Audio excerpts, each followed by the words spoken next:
नमस्कार। जय श्री राम।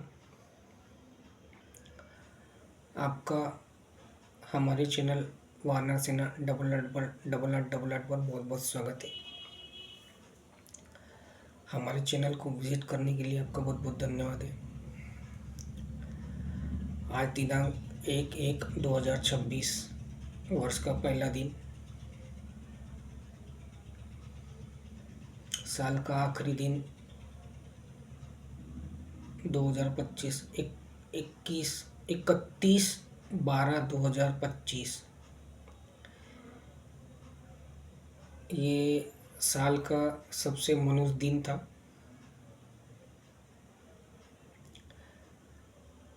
राहु ने अपना डंक मार दिया इस दिन।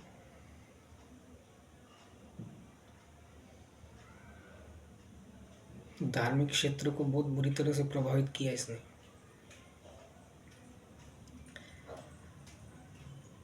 दो 2025 में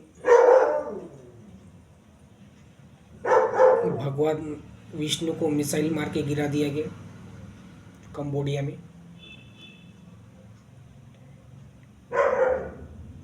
ये भी बहुत गलत हो गया। धर्म के ऊपर वार हो रहे हैं, धार्मिक लोगों के ऊपर वार हो रहे हैं, हिंदुओं के ऊपर वार हो रहे हैं, सनातन के ऊपर वार हो रहे हैं। ये 2025 के अंत ने दिखा दिया। 2025 के 12वें महीने में जो अशुभ घटनाएं होती है वही अगले साल पूरे वर्ष में होती है। एक बड़ा ज्वालामुखी फट गया जिसका धुआं 2000-3000 किलोमीटर तक के उड़ा। ये सबसे भयानक ज्वालामुखी था। ये ज्वालामुखी फटेगा इसकी जानकारी मैंने पहले दी थी, और ये बहुत ही एक अशुभ घटना थी जो भूतकाल के गर्भ में है वही भविष्य काल के गर्भ में है। तो भूतकाल में जो घटी घटना होती है वो बीज होती है, उसके फल जो है आने वाले समय में मिलने लगते। तो ये एक इशारा है। ज्वालामुखी का फटना और एक बड़े ज्वालामुखी का फटना ये एक इशारा है आने वाले समय में। और कितना बड़ा ज्वालामुखी था, बहुत बड़ा था, और धुआं इतने दूर तक के उड़ा। इसकी क्या निशानी हो सकती है कि 2026 में परमाणु बम फटने वाला है। ये उसकी एक निशानी है। इसको कंफर्मेशन साइन बोलते हैं। 2026 में परमाणु बम फटेगा ही फटेगा, हर हाल में फटेगा। ये लिख लो। अब ये मत बोलना कि भाई ये नेता लोगों से मेरी पर्सनल बातचीत होती है तो उन्होंने मेरे को बताया कि हम परमाणु बम फोड़ने वाले हैं। नहीं, मैं आपको साइन बता रहा हूँ। ये घटना हुई है, ये घटने का इस घटना से ये ऐसा संबंध है।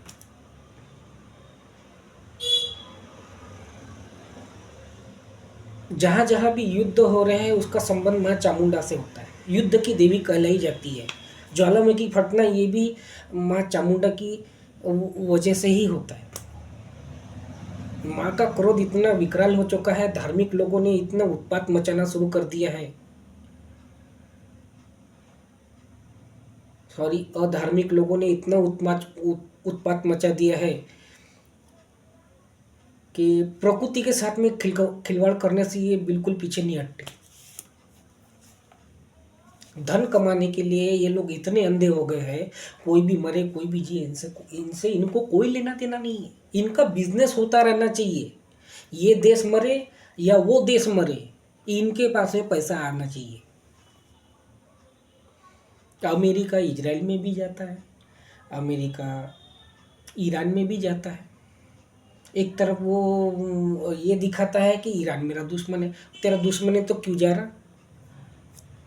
इजराइल का झगड़ा है, इजराइल जाएगा उससे बात करने को। हमें युद्ध करना है कि नहीं करना है, तू हमारे खिलाफ में ये काम करना बंद कर दे। ईरान बोलेगा कि तू हमारे खिलाफ में ये काम बंद कर दे, तू ये मत करना, हम ये नहीं करेंगे, झगड़ा खत्म। वो झगड़ा क्यों खत्म होगा? अमेरिका जो गया है ना वहाँ पे, उससे ऐसी बात करेगा, इससे ऐसी बात करेगा, दोनों को लड़ा दिया। इसको अमेरिका ने हथियार दे दिया, उसको रूस ने हथियार दे दिया। हथियार बेचेंगे तो इसके पास में पैसा आएगा, पैसा भी आएगा, दुश्मन भी मर जाएगा, फिर हम इसके ऊपर भी राज करेंगे, उसके ऊपर भी राज करेंगे। ये जीता तो इसको इसको शाबाशी देंगे, वाह बेटा हमने तेरी मदद किया करके तू ये इस काम में सफल हो गया। फिर अगर ईरान पे कब्जा करने की कोशिश करेगा तो ये सबसे पहले बीच में आएगा हमारा ये अमेरिका। गाजा पे इजराइल ने हमला किया तो किस लिए किया? वो ज़मीन पे कब्जा करने के लिए। उसको मालूम पड़ गया था अमेरिका को ये कब्जा करेगा, तो उसने युद्ध रुकवा दिया। किसका सगा है, किसका भी सगा नहीं है।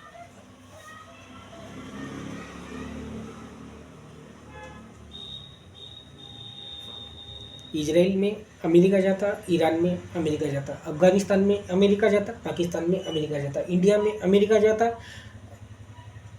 सऊदी में अमेरिका जाता, कतर में अमेरिका जाता, हर जगह अमेरिका जाता, रूस में भी जाता, यूक्रेन में भी जाता, नाटो में भी जाता। अब नाटो को मरने के लिए छोड़ दिया उसने, इतना सगा था तो क्यों साथ नहीं दे रहा उससे? नहीं, वो लड़ाई झगड़े करवा रहा, उकसा रहा, तुम लड़ो, तुमने यूक्रेन का साथ दिया ना, तुम लड़ो। यूक्रेन का झगड़ा किसने लगाया? अमेरिका ने लगाया। साथ दे रहा क्या उसका? नहीं दे रहा, मरने के लिए छोड़ दिए। हम तेरा साथ देंगे ऐसा बोल रहा था, छोटी रेंज की दे दिया। छोटी रेंज में क्या अमेरिका मरने वाला है क्या? छोटी रेंज के हथियार में रशिया मरने वाला है क्या? नहीं मरता। यूक्रेन को भी अक्ल होना था ना, नहीं थी उसकी अक्ल, लड़ लिया उसने अमेरिका के दम पे, परिणाम भोग रहा। ऐसी अब नाटो भोगेगा परिणाम। अमेरिका ने तो सूली पे चढ़ा दिया नाटो को। अमेरिका थोड़ी मरने वाला है, मरेगा नाटो मरेगा। नाटो पूरा मिलके भी रशिया का मुकाबला नहीं कर सकते।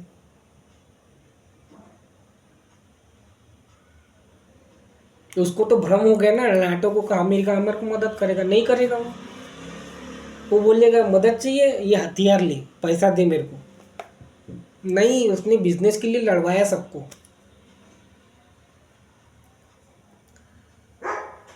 अमेरिका पूरे विश्व के देशों के लिए एक पाप कर्म है, ये पाप कर्म की सजा सब भुगत रहे। अमेरिका को इसने शय दिया सब लोगों ने।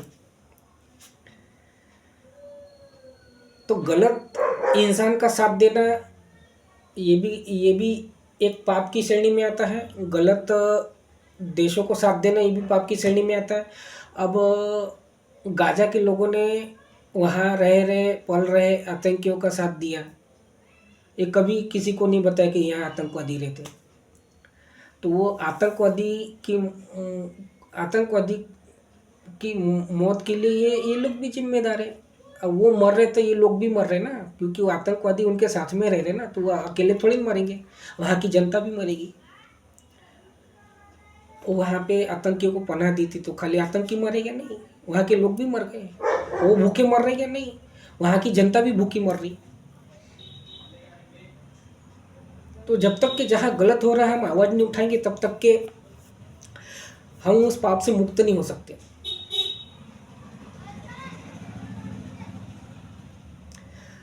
तो पिछले वीडियो में हमने चर्चा किए थे शक्ति के मूल स्थान के बारे में।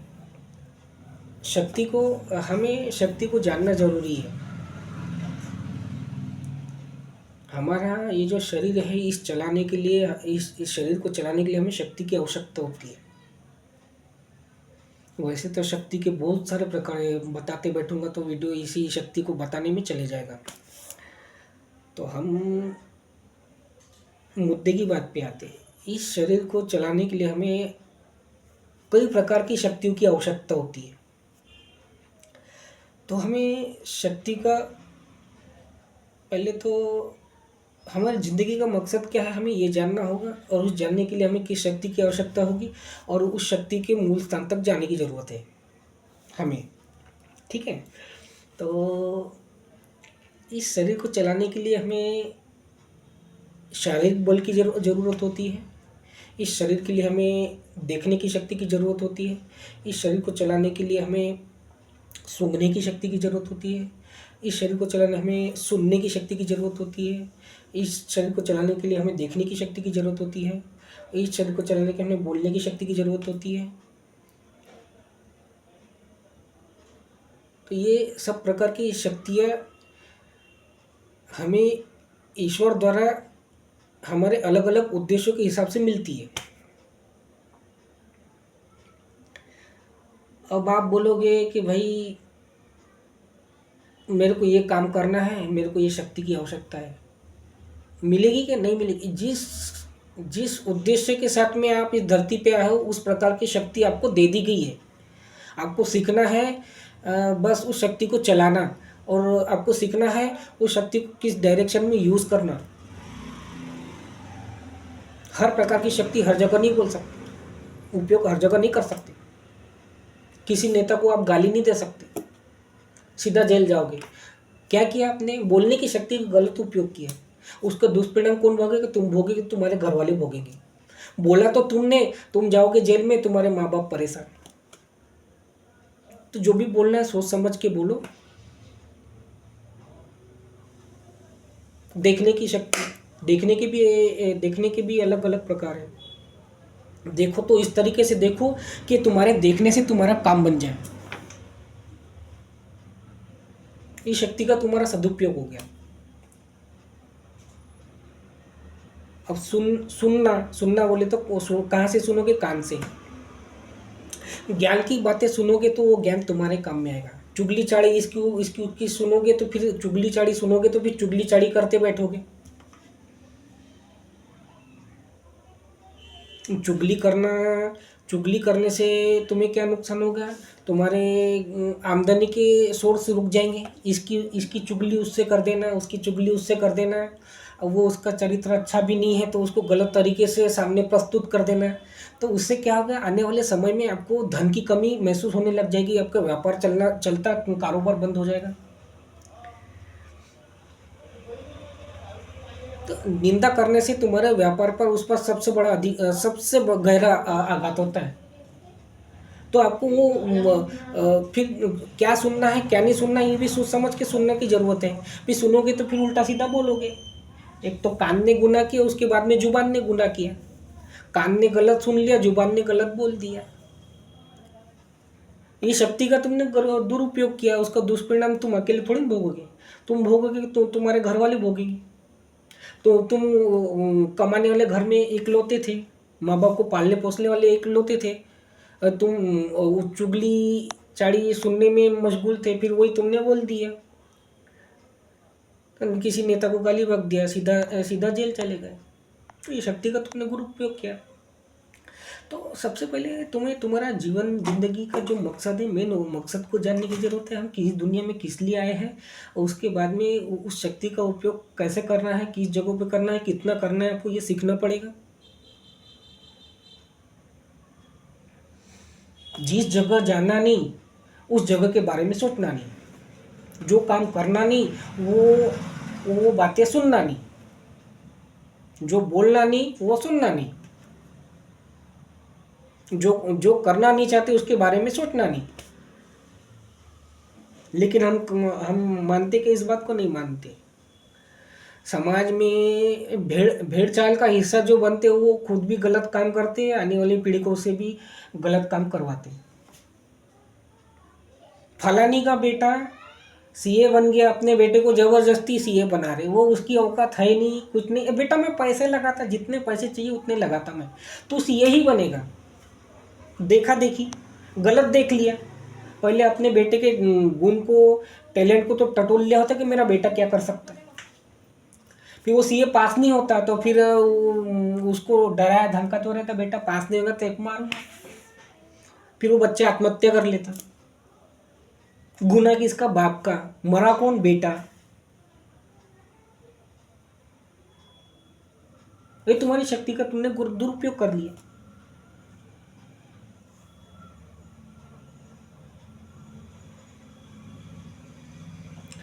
तुम्हारे बैंक बैलेंस में जो पैसा है वो भी एक शक्ति है। तुम्हारे घर में अधिक सदस्य है वो भी एक शक्ति है। कुटुंब, जिसके घर में कुटुंब ना हो तो वो आदमी भी लाचार हो जाता। अकेला आदमी कितना काम करेगा। 4 लोगों की उसकी शक्ति डबल हो जाती। बिजनेस में पूरा घर लग जाता ना, वो पूरा पैसा घर में आता, नहीं तो वो नौकर में जाता। शक्ति घट गई ना। तो परिवार का होना, कुटुंब का होना भी एक शक्ति है, पैसे का होना भी एक शक्ति है। परिवार के लोगों का उपयोग कैसे करते। तुम लालची हो, दुष्ट हो, पाखंड हो तो तुम्हारे दुष्ट बुद्धि से तुम्हारे परिवार लोगों से गलत काम करवा सकते हो। खुद तो पापी है, घर वालों से भी गलत करवाते हो। तो ये तुम्हारी इस शक्ति का गलत उपयोग किया, तो तुम्हें ये सीखना पड़ेगा। गलत काम, गलत सोचते तुम हो तो गलत काम ही तुम्हें करना पड़ेगा, तुम्हें परिवार से नहीं करवा सकते। तुम भी पापी बन रहे, तुम्हारे घर के लोगों भी पाप करवा रहे। ऐसी कुटिल बुद्धि तुम्हारी है, तुम्हारे परिवार वालों की नहीं है। परिवार वालों को अच्छे संस्कार तुमने इसलिए नहीं दिए क्योंकि तुम्हारे अंदर, खुद के अंदर संस्कार नहीं थे। तो तुमने खुद की जीवन तो खराब किया, लेकिन साथ साथ में अपने खानदान के लोगों को भी जीवन खराब किया। उदाहरण देता हूँ रावण का। सारी महत्वाकांक्षाएं रावण की थी, उसने पूरे खानदान को खत्म कर दिया। उसको मिला था बहुत बड़ा खानदान, बहुत बड़ा परिवार, बहुत बड़ा कुटुंब, उसने उसका दुरुपयोग किया।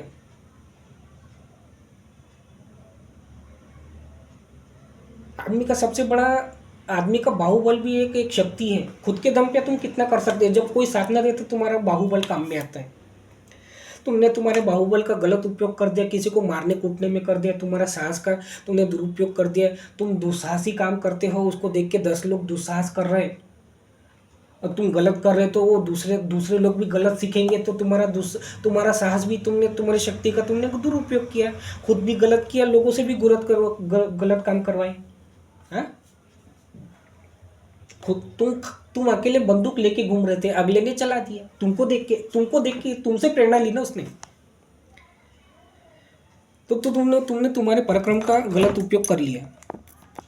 तो तुम्हें तुम्हारी शक्ति का उपयोग करना सीखना पड़ेगा। तुम इस दुनिया में किस लिए आओ, किस काम को करने के लिए तुम आए हो, तुम्हें वो सबसे पहले तुम्हारा मकसद देखना पड़ेगा। उसके बाद में तुम्हें किस शक्ति की आवश्यकता है, उस शक्ति का आह्वान करना पड़ेगा। शक्ति तो सबके पास में होती है, उसके बाद में भी शक्ति का उपयोग हम इसलिए नहीं कर पाते क्योंकि शक्ति के उपयोग के बारे में जानना जरूरी है। जबरदस्ती बॉडी बिल्डिंग कर रहे हैं, फिर बॉडी बिल्डिंग करके इसको उसको मारोगे, इसको उसको धमकाओगे। जैसे लोगों के साथ में उठने बैठे वैसा सीखोगे। अरे जो एक पहलवान काम करता है वही काम एक साधारण इंसान भी कर सकता है। तुम पहलवान किस लिए बन रहे हो। तुम्हें अगर फौज में जाना है तो तुम पहलवानी करो, शरीर को मजबूत करो। नहीं तो तुम हल्का फुल्का व्यायाम कर सकते हो अपने शरीर को तंदुरुस्त रखने के लिए। लेकिन तुम आवश्यकता से अधिक बल उठा रहे हो, चीज़ें उठा रहे हो, कसरत कर रहे हो, उसका मतलब क्या है। या तो तुम किसी को नीचा दिखाना चाहते हो, देख मैं बहुत खूबसूरत हूँ, देख मेरा शरीर इतना बलवान है। वही घमंड की बात है, वही शक्ति का दुरुपयोग। तो जिंदगी में क्या करना है, उस मकसद के लिए उस मकसद के लिए किस शक्ति की आवश्यकता है, तो उसी शक्ति को तुम अपना जागृत करो, उसी को आह्वान करो। तुम्हारी शक्ति का एक चौथा जो चरण होता है, वो चौथा जो अब उसे किस तरीके से कहेंगे, घर में एक प्रकार की संपत्ति का होना। जैसे बहुत अच्छा बड़ा घर होना, 5,000 की स्क्वायर फीट ज़मीन का होना, घर में नौकर चाकर का होना, और घर में बहुत सारे वाहनों का होना। तो तुम्हारी जो निजी संपत्ति है ये भी एक तुम्हारी एक शक्ति है। अब 4 व्हीलर लेके घूम रहे हो, किसी को भी कुचल रहे हो, तो अरे हम तो बहुत पैसे वाले, हम किसी को भी कुचल सकते हैं। तो तुमने तुम्हारी शक्ति का दुरुपयोग किया। तुम पैसे वाले हो गए, गाड़ी वाले हो गए, तो तुम्हारा इसका ये अधिकार नहीं है कि सड़क पे बारिश आ रही तो वो पानी के डोबरे में से तुम 80 की स्पीड से गाड़ी चलाओ। रास्ते पे लोग चलते हैं, उसके ऊपर उसका गंदे पानी का छींटा उड़ता है। लोगों को तुम कीड़ा मकोड़ा समझते हो, 4 व्हीलर में घूमते हो, तो ये तो तुम्हारा सबसे बड़ा गुनाह है। तो तुम्हें 4 व्हीलर मिली है तो तुमको अपनी औकात पता रहनी चाहिए कि पहले हम गरीब थे। फोर व्हीलर आने के बाद में तुम इसको उसको नीचा दिखा रहे हो, हमने फोर व्हीलर, तुम क्या हो, वही इस सड़ी गली बस्ती में रहते हो, ये फटे पुराने कपड़े पहनते हो, तो ये तुम्हारी शक्ति का तुम गलत गलत उपयोग कर रहे हो। तो तुम्हें सीखना होगा। तुम्हें फोर व्हीलर चाहिए तो लोगों से इज्जत से बात करना तुम्हें पहले सीखना होगा। जब तुम्हें तभी तुमने फोर व्हीलर लेना चाहिए। तुम लोगों को नीचा न दिखाते हो तभी तुमने बड़ा घर लेना चाहिए। जितने ज़्यादा अमीर होते उतने ज़्यादा आपको सलीके से बात करना सीखना होगा। पैसा वाला बनने वाले के बाद में इसको उसको धमकाना, इसको उसको डराना, इसको उसको पैसे का रोब दिखाना, ये तो शक्ति की गलत उपयोग है।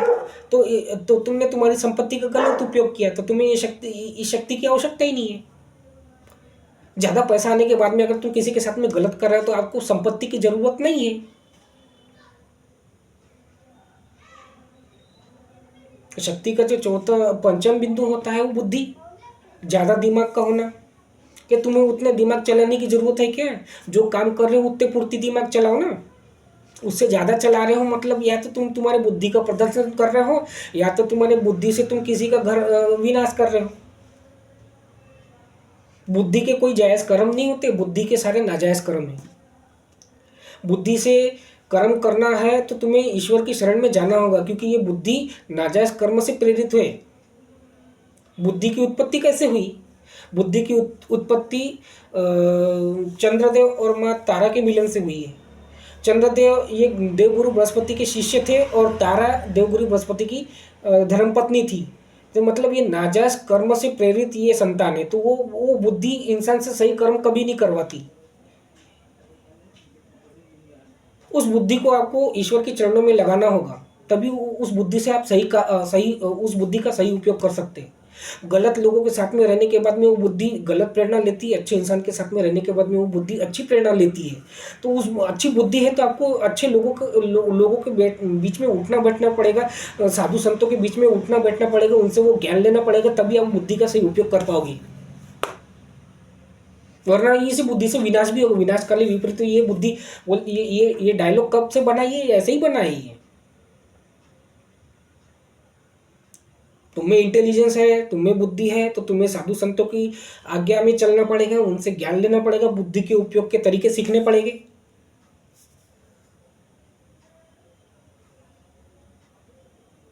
बुद्धि से आविष्कार भी होते हैं, बुद्धि से विनाश भी होते हैं। 70% लोग बुद्धि के दुरुपयोग ही कर रहे हैं। विनाशकाली विपरीत बुद्धि यही आज कलयुग के अंत का कारण बन रही है। तुम्हें बहुत सारी बुद्धि थी, तुमने क्या बनाया? तुमने परमाणु मिसाइलें बनाई, जहरीले हथियार बनाए। बुद्धि से तुमने कौन से अच्छे काम किए? जो आविष्कार के आर्टिफिशियल इंटेलिजेंस बना दे, ये लोगों के काम में नहीं, लोगों की बर्बादी, आने वाले समय में लोगों की बर्बादी का कारण बनेगा। ये आर्टिफिशियल इंटेलिजेंस का मतलब क्या होता है? कुछ भी नेचुरल नहीं, सब झूठा, सच्चे जैसा प्रतीत होना लेकिन झूठा। आर्टिफिशियल इंटेलिजेंस से किसी को भी नंगा कर दे रहे, वो नंगा दिख रहा। आर्टिफिशियल इंटेलिजेंस से उसका कद लंबा हो जा रहा, वो 13 फुट का दिख रहा। कितनी खराब बात है। ये अच्छे लोगों के हाथ में थोड़ी जा रही, गलत लोगों के हाथ में जा रही। गलत लोग गलत उपयोग करते।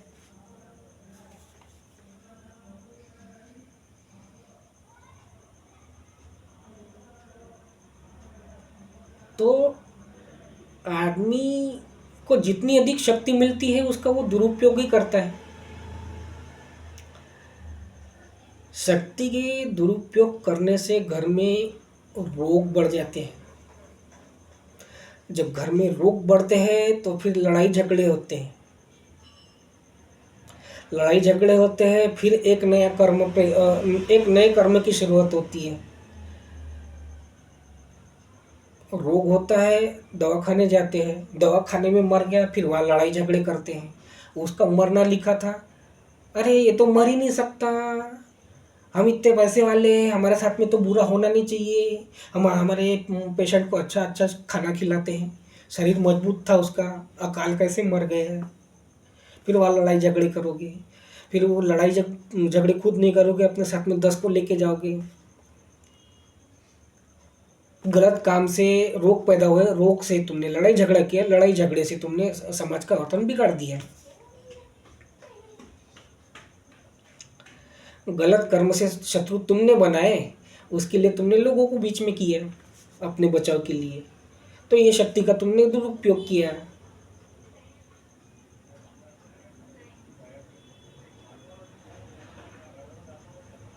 अपने जीवन को आगे बढ़ाने के लिए आपको एक स्त्री की आवश्यकता है, तो ये स्त्री भी एक शक्ति है। स्त्री को वैसे भी शक्ति कहा जाता है, और स्त्री हर मर्द की एक शक्ति होती है। ये पूरा समाज औरत की शक्ति के बगैर नहीं चल सकता। महंगी महंगी ज्वेलरी कौन पहनती? औरत पहनती। लाली लिपस्टिक कौन लगाती? औरत लगाती। साड़ी कौन पहनती? औरत पहनती। सैंडल कौन पहनती? औरत पहनती।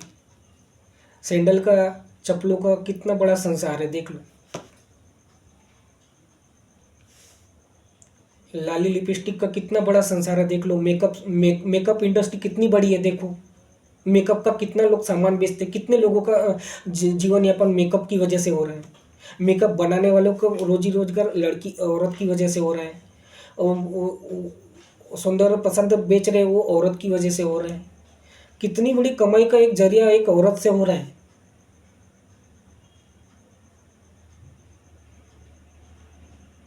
एक औरत 10 साड़ी 25 साड़ियाँ रखती है। औरत पहनता क्या, मर्द पहनता क्या? नहीं पहनता। उसको एक फटा हुआ शर्ट भी मिल गया ना, तो वो फटा शर्ट पहन के दुकान पे चले जाता, ऑफिस में चले जाता, पैंट के अंदर बिगर अंडरवेयर के भी वो चले जाता। औरत को तो सब चाहिए, साड़ी भी चाहिए, ब्लाउज भी चाहिए, पेटीकोट भी चाहिए,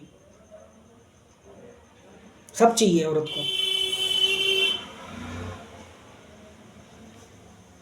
और साड़ी से बिजनेस हो रहा, कपड़े से बिजनेस हो रहा, कितना मतलब कितना लोग कमा रहे हैं। एक नारी कितनी बड़ी शक्ति है, लेकिन औरत का कोई सम्मान करता क्या? नहीं करता। औरत भोग की वस्तु नहीं है, औरत शक्ति है, और औरत का सम्मान करना तुम्हें बहुत जरूरी है। तो अपनी खुशियों के लिए, अपने भोग के लिए दूसरे की घर की लड़की हम ब्याह के लाते हैं, और उस औरत का हम दुरुपयोग करते हैं, तो ये भी हमारे शक्ति के दुरुपयोग हो गए। इस शक्ति के कारण भी हमें बहुत से दुखों का सामना करना पड़ता है। समाज में हर जगह हमारा अपमान होता है, हम पराजय का सामना करता है। इसका सबसे बड़ा कारण है औरत का दुरुपयोग करना। किसी औरत को अपने भोग के लिए किसी एक दूसरे के घर से ब्याह के लाना, उसको घर में पैसों के लिए मारना, खुद के ख्वाहिशों के लिए उसके ऊपर यातनाएं करना, तो ये भी शक्ति के दुरुपयोग हो गए। तुमको उसे मारना पीटना ही था, दारू ही पीना था, तो तुमने उससे शादी करके घर में क्यों लाए? तुम्हारे में कमाने का दम नहीं था, तो तुमने उसको क्यों लाए? दहेज के लिए? जहाँ तेरे बाप के पास से पैसे लेके आ। जब तुम्हारे अंदर कमाने का दम नहीं था, तो तुमने शादी नहीं करना था। शादी करना था तो तुमने ये डिमांड नहीं करना था, तो तुमने ये स्त्री शक्ति का गलत उपयोग किया।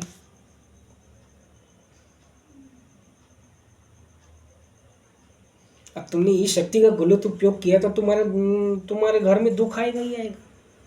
औरत को मारे को पीटोगे, उसके घर वाले आएंगे ही आएंगे, उसके घर वाले आके उत्पात मचाएंगे ही मचाएंगे, पुलिस आएंगी ही आएंगी, समाज में बदनामी होगी होगी। कि ये शक्ति है, इस शक्ति का आप उपयोग नहीं कर सकते सही ढंग से, तो आपको शादी करने का कोई अधिकार नहीं है। खुद का भी जीवन खराब करते हो, उस लड़की का भी जीवन खराब करते हो, उस लड़की के घर वालों का जीवन भी खराब करते हैं। इस लड़ाई झगड़े के तमाशे देख के आसपास के मोहल्ले का भी आप तमाशा बनाते हो, उनको भी ऐसी प्रेरणा देते हो कि भी उसकी बहू से वो लोग पैसा मंगवा रहे, हम भी अपनी बहू से पैसा मंगवाएंगे। अच्छा खासा घर भी बिगाड़ देता। तुमने शक्ति का गलत उपयोग किया, आपको उस शक्ति की जरूरत नहीं है।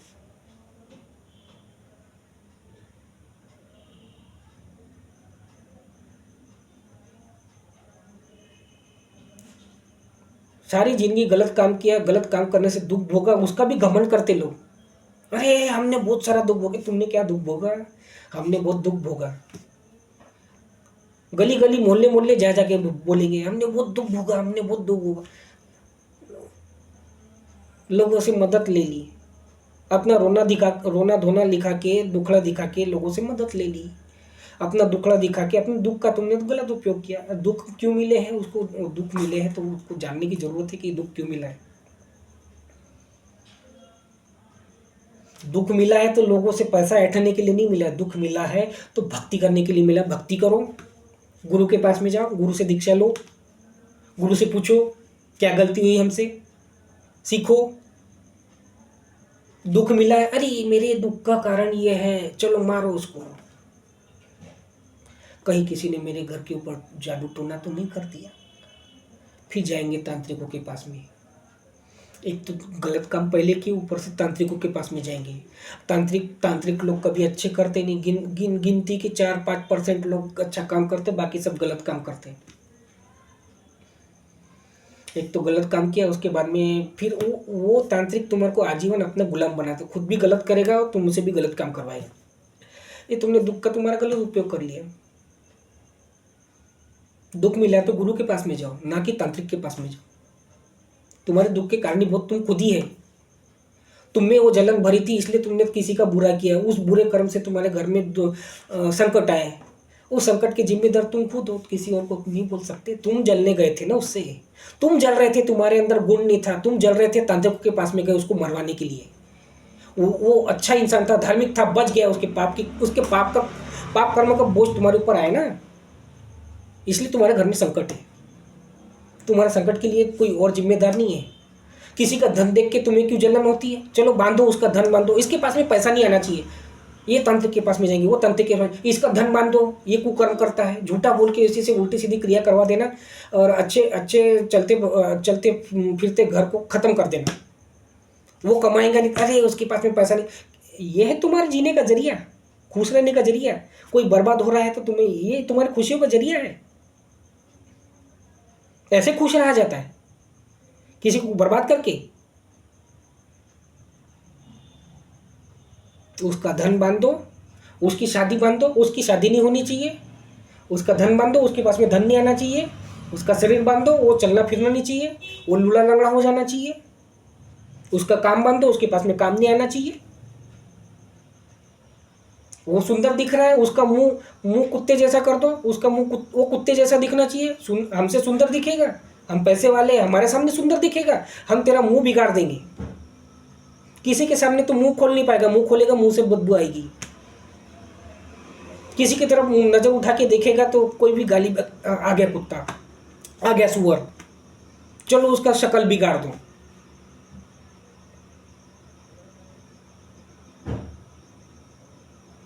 तो कर्म तुमने बुरे किए, किसी के और के ऊपर लांछन तुम नहीं लगा सकते। ये तुम्हारा ही कर्म है, लौट के आएगा एक न एक दिन, और उसके लिए तुम दूसरे को जिम्मेदार नहीं ठहरा सकते। एक तांत्रिक भी एक बार करेगा, 2 बार करेगा, चौथी बार हाथ खड़ा कर देगा, हम नहीं कर सकते हम, क्योंकि उसको भी बाद में पता चल जाएगा ना कि उसको भी बुरे कर्म का परिणाम मिलता है, तांत्रिक को भी मिलता है।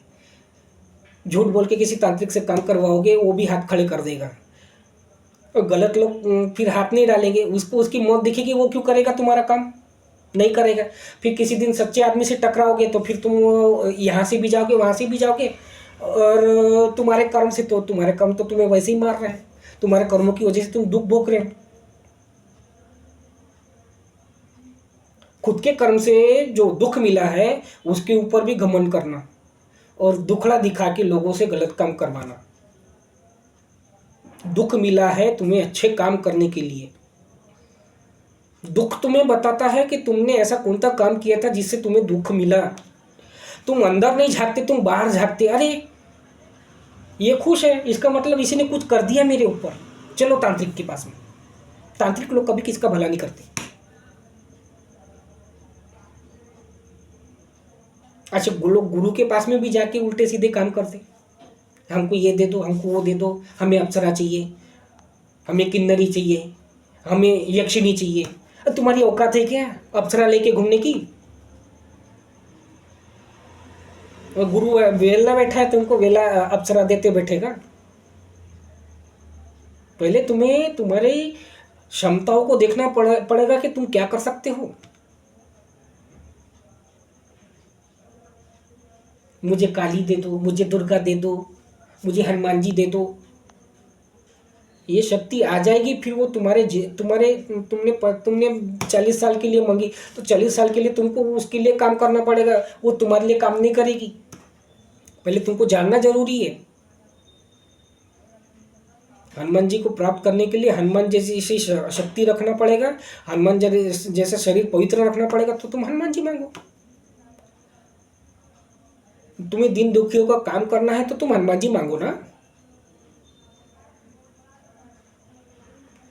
तुम्हें फिल्म इंडस्ट्री में काम करना है तो तुम्हें अप्सरा चाहिए, तो तुम्हें पहले वैसा काम करना पड़ेगा, तभी तुम्हारे पास में अप्सरा आएगी। अप्सरा भी, अरे भाई, कोई भी अगर तुम्हें सुंदर लड़की चाहिए तो वो भी तुम्हारे अंदर कुछ गुण देखेगी ना। तुम्हें वो गुण है नहीं तो वो क्यों आएगी तुम्हारे पास में। थोड़ा बहुत गुण तुम्हारे भी अंदर होना चाहिए, तो थोड़ा बहुत टैलेंट तुम्हारे अंदर भी होना चाहिए, जब भी तो तुम्हारे पास अप्सरा आएगी। एक्टिंग फील्ड में जाना चाहते हो, अप्सरा चाहिए, तो तुम्हें भी कुछ आना चाहिए, जब तो वो आएगी ना। अरे मिलती जुलती ही सरकार होती है। जैसा गुण वैसी बोली। गुण ही नहीं है, बोलेंगे तो क्या बोलेंगे, अनाप शनाप बोलेंगे, इसको उसको गाली बकेंगे।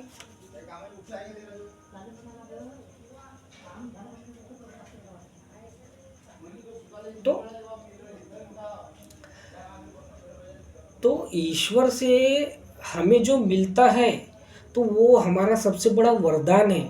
हमारे कोई काम अगर बैठे जगह पे हो रहा है तो हमें सही काम करना चाहिए। गुरु से मिले ज्ञान, गुरु से मिले आशीर्वाद से अगर हम गलत काम करेंगे तो वो भाग्य का भी हमें दोष लगता है। तुम्हारे काम बैठे जगह पे हो रहे हैं तो तुम्हें अच्छे काम करने की ज़रूरत है, तो तुमने भाग्य का दुरुपयोग किया, तुमको ईश्वर की मदद से सब कुछ बैठे जगह पर मिल रहा है, तो तुम क्या सोचोगे, अरे ये हमारे कर्म की वजह से है। तुम्हारे कर्म की वजह से नहीं है, ईश्वर ने तुम्हें दिया है, तुम्हें आसानी से सफलता मिल रही, ईश्वर का आशीर्वाद है तुम्हें। तुम्हें अच्छा काम करने की जरूरत है। अब तुम्हारे कर्म बिगड़ गए तो उसके लिए तुम खुद जिम्मेदार है।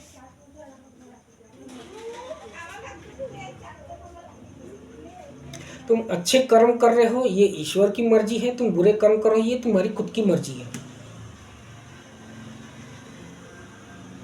और कर्म का फल तुम्हारा अपना होता है, किसी और का नहीं होता है। समाज में तुम्हारा अपमान हो रहा है तो उसकी जिम्मेदार तुम है। तुमने किसी का अपमान किया इसलिए आज तुम्हारा अपमान हो रहा है। तुमने किसी के बारे में बुरा बोला इसलिए आज तुम्हारे साथ में बुरा हो रहा है। तुमने किसी का रोजी रोजगार छीना इसलिए आज तुम्हारा रोजी रोजगार छीना जा रहा है। तुमने समाज में किसी की बदनामी की इसलिए आज तुम्हारी बदनामी हो रही है। किसी का नाम तुमने बिगाड़ा इसलिए आज तुम्हारा नाम बिगड़ रहा है। तुम्हारी समाज में अगर वैल्यू होगी, कहीं भी जा रहे तुम्हें देख के लोग थूक रहे तुम्हारे मुंह पे, तो ये तुमने कमाया है। जब भी तुम्हें कोई देखना पसंद नहीं कर रहा, उसके पास काम मत लेके जाओ, वो अच्छा नहीं है, वो अच्छा नहीं दिखता, उसके शरीर से दुर्गंध आती, नहीं जाना वहां पे। उसके शरीर में दुर्गंध किसने भेजी, तुमने भेजी ना।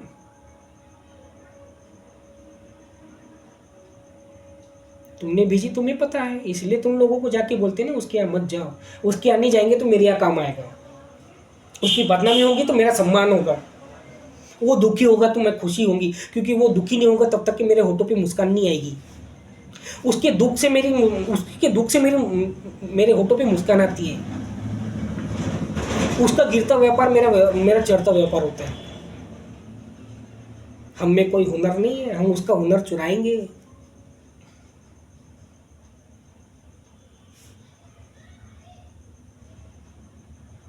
अनायासी लाभ हो रहा है आपको, 5 का माल बेच रहे हो, 25 रुपये लाभ हो रहा है, तो लाभ का तुम्हें सही उपयोग करना होगा। आप बहुत जल्दी ऊपर चले जाते हो बिजनेस में, तो उसके बाद में तुम गलत काम करने लग जाते, तो मतलब ईश्वर ने जो आपको फायदा पहुंचाया है, कम समय में कम मेहनत में आपको जो सफलता दी है, तो आपने ईश्वर की दी हुई सफलता का दुरुपयोग किया, तो आपको उस शक्ति की आवश्यकता नहीं थी। तो ये कर्म तुम्हारा बिगड़ा है, तो तुम दूसरे को इसका जिम्मेदार नहीं ठहरा सकते। बहुत ज़्यादा फायदा हो रहा तो इसका मतलब ये नहीं कि तुम सही हो, तुमने बहुत अच्छे काम किए, नहीं। तुमको ईश्वर ने पैसे वाले इसलिए बनाया कि तुम दीन दुखियों की मदद करो, रक्षा करो। जो गिर रहा पड़ रहा उसको उठाओ, ना कि उसको बर्बाद करो। तुमने अतिरिक्त जो पैसा कमाया है उस पैसे से किसी की बर्बादी के लिए तुम लगा रहे हो, तो तुम्हारा ये गलत काम है। ये तुमने मिले हुए फायदे का तुमने गलत उपयोग किया। ये प्रॉफिट होना भी, ये भी एक शक्ति है ना।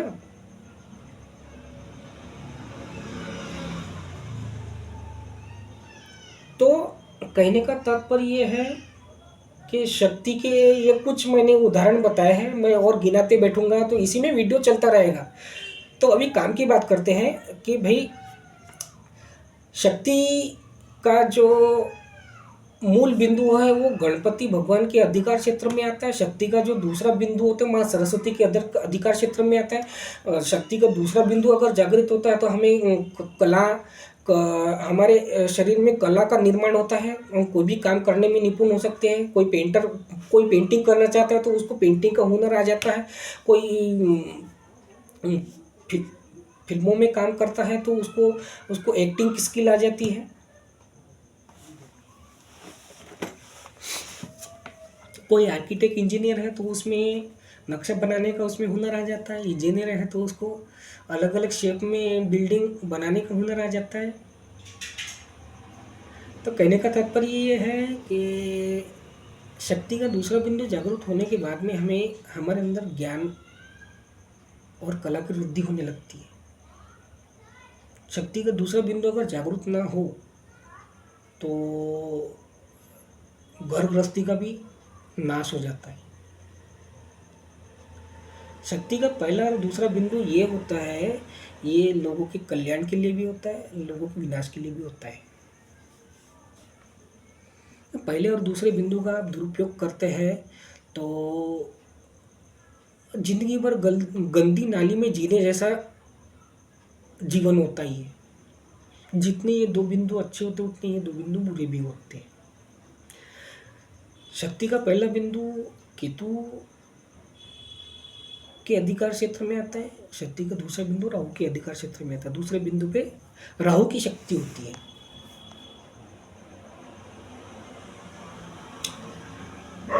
तो शक्ति का जो दूसरा बिंदु होता है माँ सरस्वती का, तो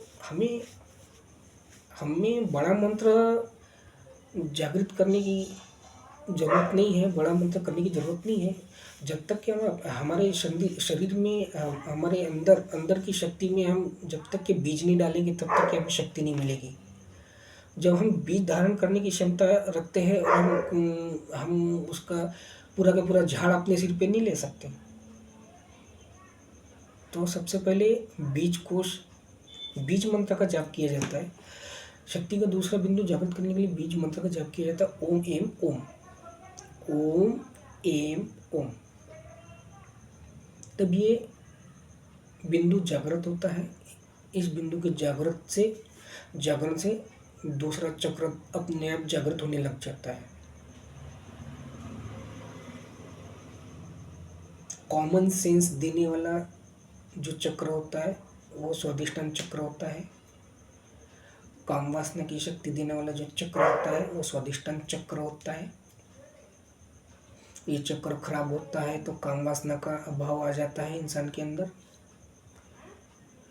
और इस चक्र के बिगड़ने से सोचने समझने और बोलने की शक्ति प्रभावित होती है। ज्ञान नहीं रहेगा तो बोलेगा क्या, बुद्धि नहीं रहेगा तो बोलेगा क्या। तो आज हम यही विराम देते हैं। शक्ति का जो दूसरा बिंदु होता है माँ सरस्वती के अधिकार क्षेत्र में आता है। शक्ति का जो दूसरा बिंदु उसको जागृत करने के लिए हमें ओम एम ओम मंत्र का जप अधिक से अधिक करना होता है। जब तक कि हम बीज नहीं बोएंगे तब तक के झाड़ निर्मित नहीं होगा, और पूरे झाड़ को हम धारण करने की शक्ति हमारे अंदर नहीं आ जाती जब तक कि आपको बीज मंत्र का जाप करना होता है। तो बड़ा मंत्र जाप ना करने से अच्छा है बीज मंत्र का जाप करो, ओम एम ओम। इससे आपका ज्ञान कोश का निर्माण होगा। ज्ञान कोश के निर्माण होने से अद्भुत क्षमताएं इंसान को प्राप्त होती है। इसमें पढ़े लिखे होने की ज़रूरत नहीं होता, सर्टिफिकेट लेने की ज़रूरत नहीं होती है। ये कोर्स जागृत होने के बाद में आदमी विद्वान होता है। पढ़ने लिखने से विद्वान नहीं होता है, अंग्रेजी आने से विद्वान नहीं होता, सर्टिफिकेट प्राप्त करने से आदमी विद्वान नहीं होता है।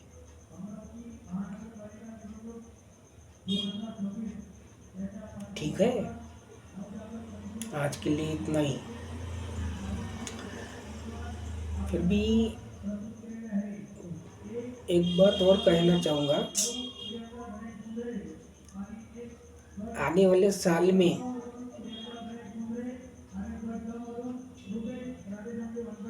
बहुत अच्छे अच्छे लेखक पैदा होंगे, बहुत धन कमाने वाले पैदा होंगे, बहुत ज्ञानी और धार्मिक लोग पैदा होंगे, सुपर इंटेलिजेंस क्वालिटी वाले लोग पैदा होंगे। सुपरस्टार जो रहेंगे वो इसी साल में बनेंगे। 2025 में धुरंधर आई, एक नया सितारा देगी अक्षय खन्ना। तो आने वाले समय में अक्षय खन्ना जैसे लोग ही सर्वाइव कर पाएंगे, हवाबाजी करने वाले नहीं।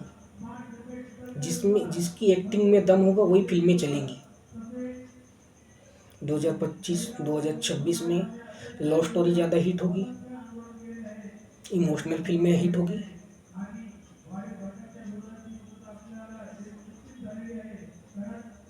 और आर्ट से प्रेरित फिल्में ही ज़्यादा चलेगी, जिसमें इमोशन होगा। बहुत इमोशनल गाने बहुत चलेंगे, बहुत हिट होंगे 2026 में।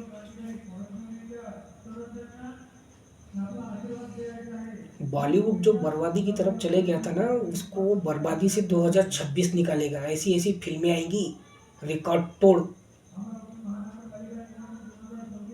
2026 ही आएंगी। और सूर्य आ गया तो फिर एक्शन फिल्में भी होगी, और एक्शन फिल्में भी हिट होगी। प्यार और रोमांस वाली फिल्में ज़्यादा हिट होगी। प्यार का वर्ष ही।